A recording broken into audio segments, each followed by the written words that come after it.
A saying by Shakuntala Devi goes like this: without mathematics, there's nothing you can do. Everything around you is mathematics. Everything around you is numbers. Mathematics is a strong instrument for global knowledge and communication that organizes and prevents chaos in our life. One of the fields of mathematics, abstract algebra, is the set of advanced topics of algebra that deal with abstract algebraic structures rather than the usual number systems. Hi, we are Group 1, and for this video, we will discuss how abstract algebra is applied to solve a Rubik's Cube.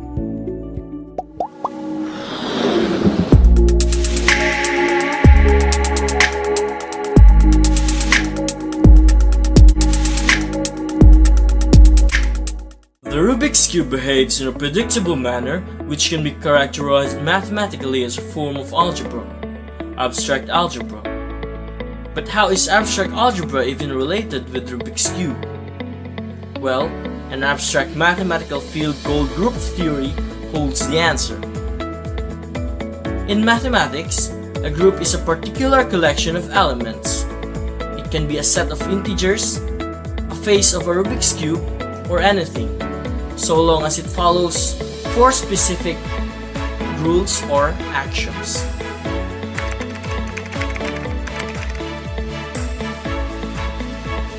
Axiom 1. Closure. All group operations must be closed or restricted to only group elements. In this example, for any move you do, like turning it one way or the other, you'll still wind up with an element of the group. Axiom 2. Associativity. No matter where we put parentheses, when we're doing a single group operation, we'll still get the same result. In other words, if we turn our cube right 2 times, then right once, that would be the same as right once and right 2 times. If we relate this to number, it would be 1 plus quantity 1 plus 1 is equal to quantity 1 plus 1 plus 1. Axiom 3. Identity. For every operation, there is an element of our group called the identity. When we apply the identity to any element in our group, we'd still get that element. So for both turning the square and adding integers, our identity will be 0. The last rule is axiom 4, which is inverse. It states that every group element has an element called its inverse that is also in the group.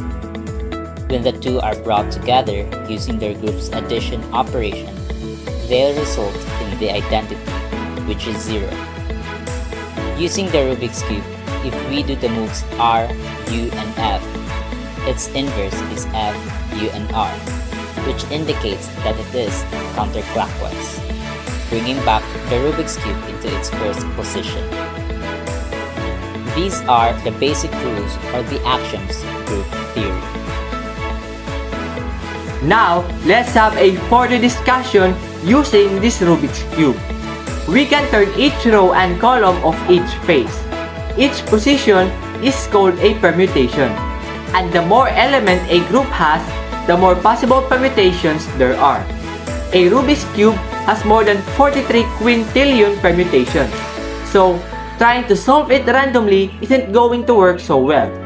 But we're in luck since using the group theory, we can analyze the cube and determine a sequence of permutations that will result in a solution.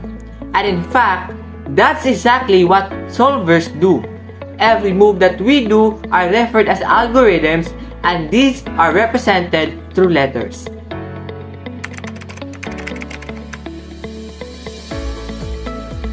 We now proceed to a step-by-step process on how to solve a Rubik's Cube using the following patterns. First is forming a white cross. It's up to you which face you want to start with. The goal in this step is to form a cross at the bottom of the Rubik's Cube in a way that the sides of the edges of the color you chose match with lateral center pieces. The algorithm usually depends on the position of the colors in the cube, but in most cases, you'll need 6 rotations to complete this phase and you should never need more than 8.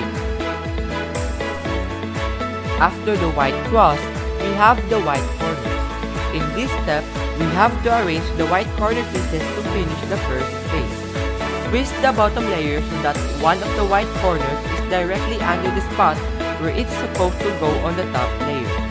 Now, do one of the three algorithms according to the orientation of the piece in which direction the white sticker is facing. Third step, we have the second layer. In this step, algorithms are needed. There are two symmetric algorithms we have to use in this step. They are called the right and left algorithms. These algorithms insert the up-front edge piece from the top layer to the middle layer without messing up the solved white face.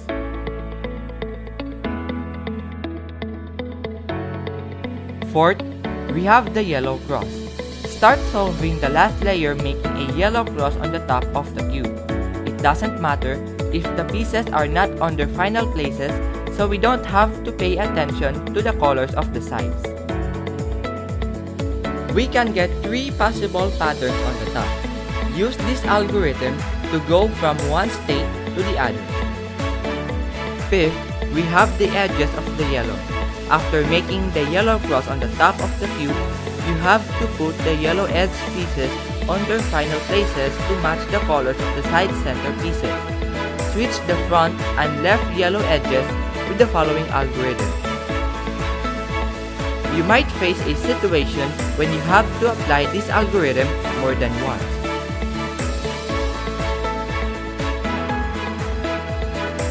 Sixth, we have the yellow corners on their places. Only the last layer corners are left unsolved. First, we have to get them to the right spot, so don't worry about the orientation in this step. Find a piece which is already on the right place. Move it to the right front top corner, then apply the following algorithm to switch the three wrong pieces marked on the image. Lastly is to orient the yellow corners using this algorithm.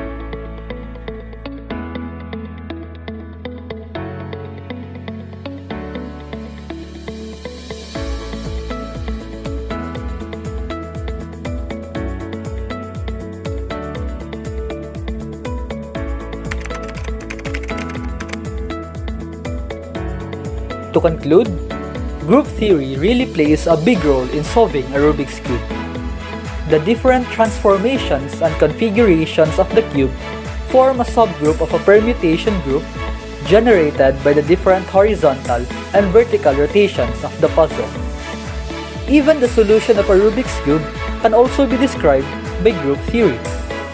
The Rubik's Cube group is a group that represents the structure of the Rubik's Cube mechanical puzzle.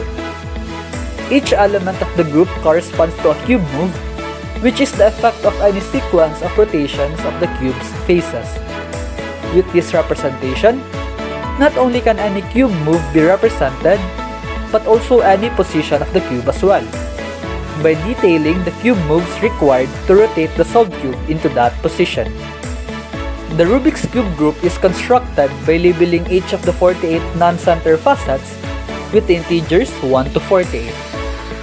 Each configuration of the cube can be represented as a permutation of the labels 1 to 48, depending on the position of each facet. Using this representation, the solved cube is the identity permutation which leaves the cube unchanged. While the 12 cube moves that rotate a layer of the cube 90 degrees are represented by their respective permutations.